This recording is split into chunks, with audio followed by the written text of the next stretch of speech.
Alright, I'll make another fucking video. And his name is Jordan Cino.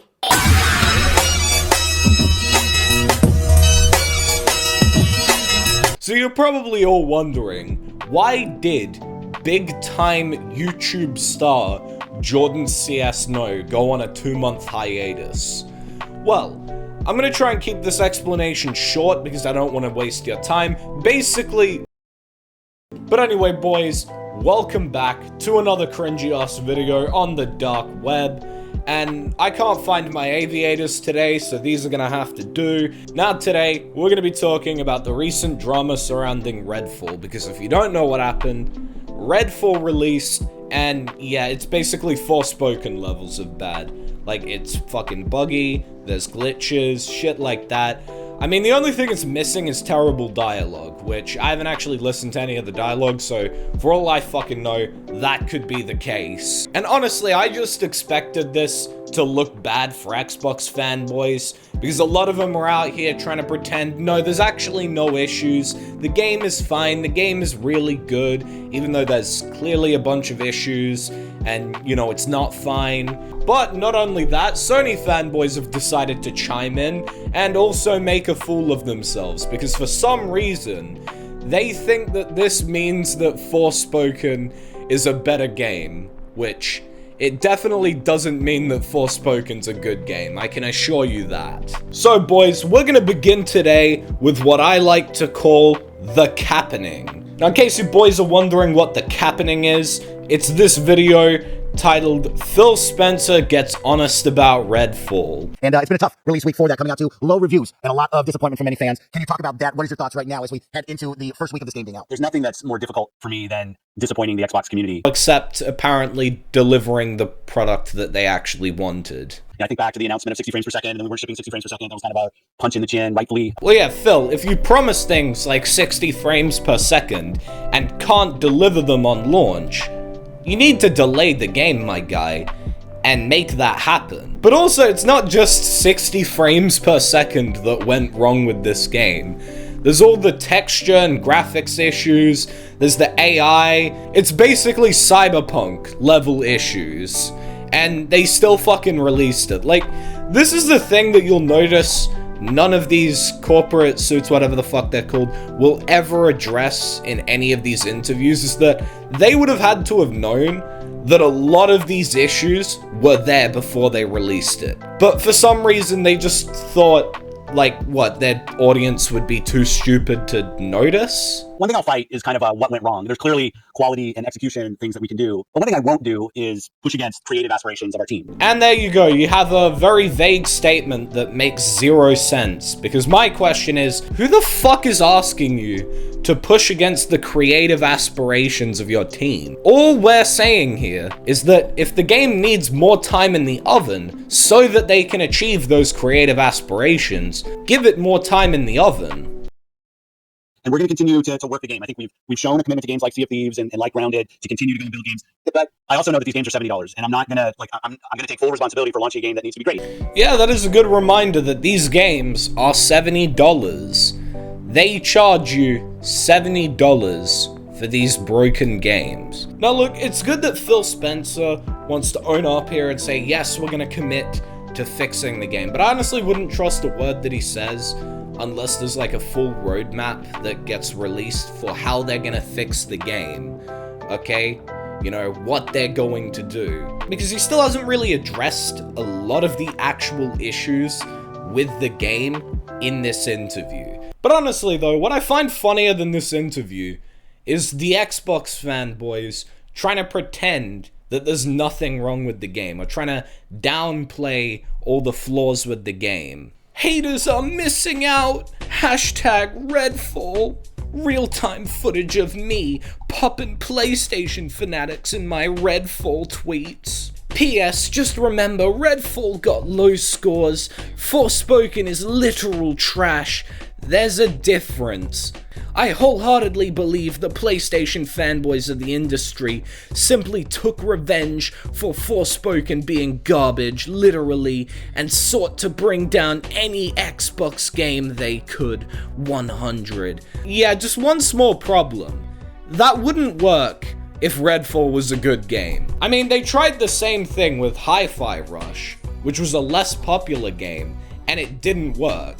The only reason it works for Redfall is because Redfall is a buggy piece of shit, similar to Forspoken. So more people are playing Redfall today on Xbox over lists a bunch of popular games like Destiny 2 and Hogwarts Legacy and GTA Online. Seems all the chatter has stoked people's interests. Well, yeah, I guess a lot of the chatter would have stoked people's interests since you can play the game on Game Pass for $10. However, I just want to remind everyone that just because a lot of people are playing it, that doesn't mean that it's a good game, okay? And of course, we've got our buddy Crap Gamer Reviews over here. Redfall Xbox reviews are terrible. The media hates Microsoft and loves PS5, and I'm sick of it. You hear that, boys? Crap Gamer's sick of it. So you know this is gonna be good. You know what's funny? I'm a little bit disappointed with some of the reactions around Redfall. Hey, don't worry, Crap Gamer. I'm a little bit disappointed with Redfall. Now, as far as I can tell, there's this subset of gamers that just salivate at the idea of an Xbox game not scoring well. Yeah, that's called PlayStation Fanboys. You should know this because not too long ago, in fact, probably only like a year or two ago, you were one of them. Now, an interesting thing about that whole situation is they've had a long wait. About 3 years? Microsoft's first party hadn't really missed in, I would say, 3 years' time. Well, yeah, I'd like to mention that the difference between a lot of those games Xbox released in the past 3 years that, you know, didn't miss, weren't as buggy as Redfall. And also apparently didn't cost $70. You have early reviews that some of them leaked out, some of them weren't great. Some people are just jumping on it. Of course, the typical no-lifers, they jump on it and try to throw it back in your face. Oh, look, it's another bad game. The same exact people that were hyping up Forspoken for PlayStation 5, right? These are the same people that were doing that and saying that review scores don't matter. Now, all of a sudden, the review scores matter.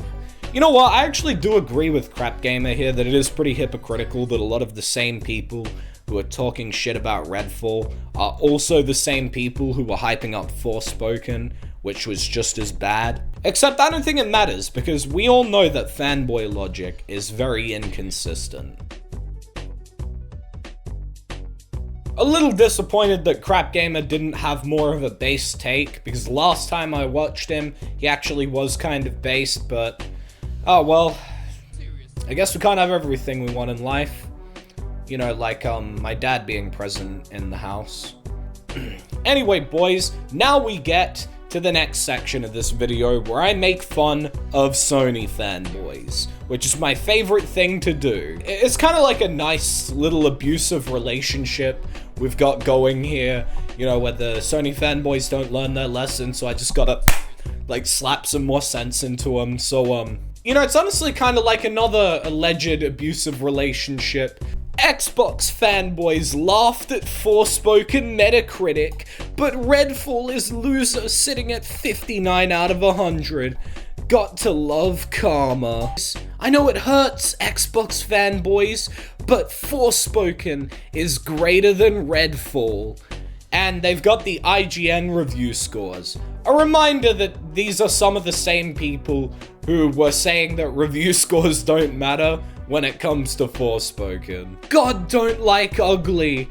Ah yes, because we all know that if there's a god out there, he definitely gives a shit about video games. I mean, it's the first verse in the Bible. Thou shalt not criticize PlayStation games. This is what happens when you try to bash and speak badly on a game you didn't play. And that game is actually good. Look, you're not convincing anyone, bro. Every lie these dudes tried to put on Forspoken, they actually getting in Redfall. I mean, it is pretty funny that Redfall has all the same issues as Forspoken, minus maybe the bad dialogue. I'm still unsure about that one. But honestly though, what's probably funny about this tweet is that he's trying to say that everyone bashed Forspoken and didn't play it when, you know, he's bashing Redfall here, and he probably hasn't played Redfall, so, I mean, anyway, boys, I didn't really have much to talk about for this video, so that's gonna conclude today's video. Thank you all so much for tuning in and watching this video, and of course being patient with me going on my 2-month hiatus. Don't forget to dislike and unsubscribe. Member shoutouts here, well actually it's just one member, it's just Hyperius. This guy's basically been my first channel member, and honestly, big shout out to this guy for continuing to support the channel. Love you, bro. But that's all for today, so until my next video or stream, piss off.